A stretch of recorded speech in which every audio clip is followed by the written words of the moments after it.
salaamaaleykum mbokk yi ñu ngi leen di nuyu bu baax a baax di leen dalal jàmm di leen dalal fii ci seen Espoir TV mu nekk seen bu nga xamante ni c'est la chaîne leader du Sénégal donc tey ñu am mbégte ak contentement bu mag daal di dalal benn danaan ci la parole aux jeunes talents kooku mooy kan ñu ngi koy wooyee le petit philosophe. Petit philosophe maa ngi lay nuyu bàyyi la nga présenté wu yow ak internet yi. Merci jërëjëf nuyu naa la salaamaaleykum mbokku internet salaamaaleykum les téléspectateurs et téléspectatrices. C'est Gassi le petit philosophe, artiste rappeur from Kolda, from Jatamin. Et mi salmini on mi weltima aca minen do hande inchallah rabbi ma on jiɗon ko kala ko fawɗon hi. Merci beaucoup petit philosophe nuyoo bi am na solo donc mu mel ni yow da ngay yëngu ci wàllum rap pourquoi le rap? Pourquoi le rap? Bon, c'est une bonne question. Le rap d'abord, si on se contente des trois qui, le R, le A et le P. Le R signifie rythme. Après le A, c'est N. C'est en anglais rythme N. Le P, c'est poésie. C'est-à-dire rythme N, poésie. Voilà. En français, disons, le rap, R égale à rythme. Le A égale à N. Après, le P égale à poésie. Moi, poésie. Et c'est ça le rap, de manière générale. Maintenant, c'est ça maintenant ce qui suit. Moi, lan moo tax rap. Pourquoi vous avez choisi le rap? Pourquoi moi choisir rap exactement? Ah, c'est simple mais c'est pas simple, c'est compliqué, c'est pas compliqué. Ouais. Étant donné que moi, peut-être moi je peux dire que c'est ton destin parce que nul ne peut échapper son destin comme on l'a dit. Voilà, le rap je l'ai choisi. Je peux dire, je ne peux pas donner des explications très quoi parce que c'est complexe. Mais je peux donner certainement, voilà. Je peux dire j'ai choisi le rap parce que d'abord ça me plaît. Moi je ne fais pas quelque chose qui ne me plaît pas. Si ça me plaît, je le fais. Voilà la raison pour laquelle j'ai choisi le rap. Et puis pour me divertir, pour me libérer, de pouvoir parler aux gens, voilà, ce que je ressens. Donc c'est ça l'objectif du rap. Selon moi, ouais. Parce qu'il y a certains qui font le rap simplement pour dénoncer les injustices. Certains aussi font le rap pour être sensibilisés. Vous êtes dans quel côté ou bien vous êtes pratiquement dans les deux? Bon, exactement. Am na ñu koy def rap pour sensibiliser, mais pour les connaître. C'est-à-dire chacun son chemin, voilà, sur lequel voilà, il va aller. Moi, si le plus souvent quand on demande, quand je me réfère, dis non, que je me suis attribué le petit philosophe. Dans ce cas, on sait que tous les philosophes, ils luttent contre les injustices d'habitude le plus souvent.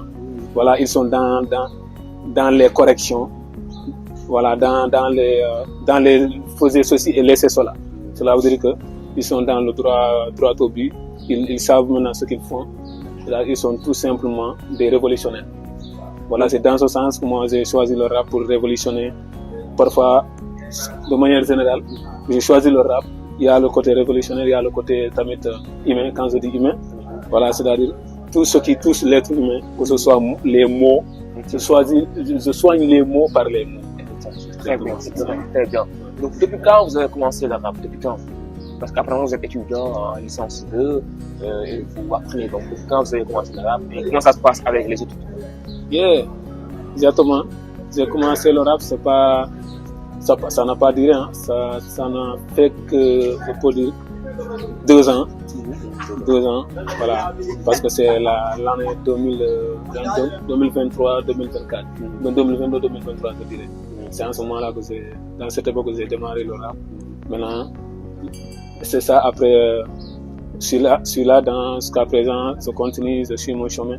Mais pour ce qui concerne les études, le rap et les études, je dirais d'abord, c'est difficile de mélanger deux métiers à la fois. Je ne dirais pas que le rap et l'autre là, comment dirais-je, l'autre aspect, c'est du métier. Les études, ce n'est pas un métier, mais c'est juste, pour moi, c'est un passe-temps et c'est une opportunité aussi de savoir beaucoup de choses, de se cultiver et de cultiver. Tu comprends? Maintenant, quand on mélange les deux, bien sûr, il y aura parce qu'il y a chaque domaine a ses réalités. Les études sont difficiles, déjà. Il y a des pressions, tu n'as pas beaucoup de temps, tu révises tes leçons, tu as beaucoup de choses à apprendre, à réviser. En même temps que le rap aussi, quand tu es dans la musique, bon, c'est fou quand même. Voilà, il y a des concentrations, tu es obligé de te concentrer, mais dans ce cas, pour mélanger les deux, je trouve mon temps, tout simplement, je m'organise. ak dina baax léegi maintenant depuis ba nga commencé tey yaa ngi def comme après ñaata son nga réaliser ak réalisation nu mu demee est-ce que les moyens bi fi et cetera quoi. Yeah. Bon, concernant les sons, j'ai fait beaucoup de sons, même si c'est dans un petit temps, sous peu de temps, entre ces 1 an-là. Voilà, entre ces 7 ans-là, mais j'ai pu réaliser quand même. J'ai sorti 3 et 10 ou 11 comme ça. Maximum, je pense que c'est 10. Ouais, 10 que voilà, c'est uniquement ça pour l'instant. Et on se prépare jusqu'à présent, on a beaucoup de trucs à sortir en nous et à vous faire écouter.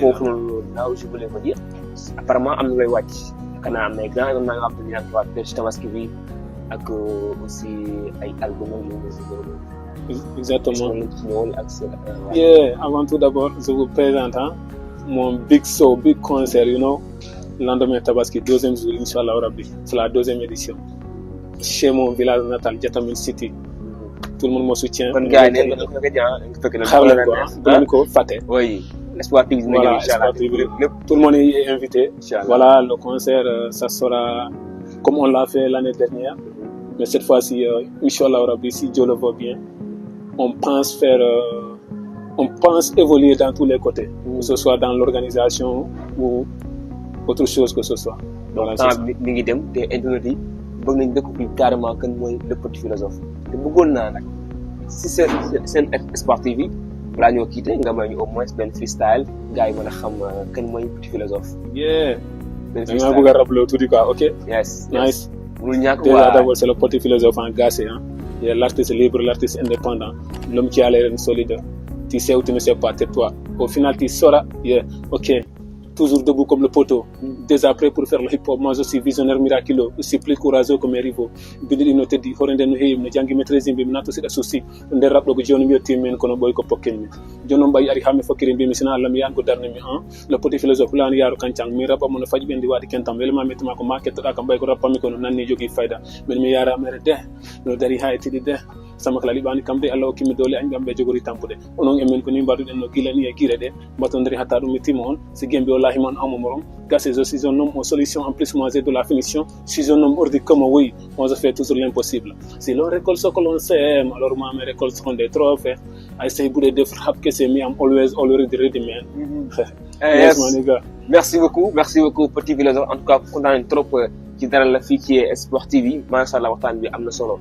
Donc dañ lay bàyyi nga tàggatoo wax sa ay derniers mots balaa ñuy tëj émission bi. Avant tout, je te remercie toi en tant que mon as, mon grand, voilà sama mbokk yaa ngi comprendre. Sama lépp nga quoi, c'est mon tout quoi en tout cas. Maintenant, je te remercie pour l'émission et je te souhaite très longue vie et une bonne santé, tu comprends.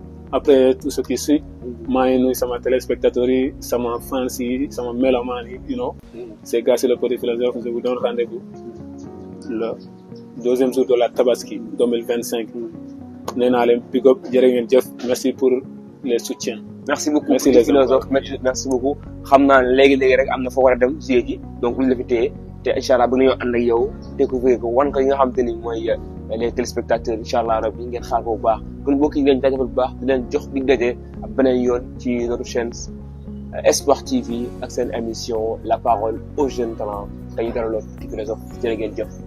N'oubliez pas abonner, aimer et partager. Jërë ngeen jëf.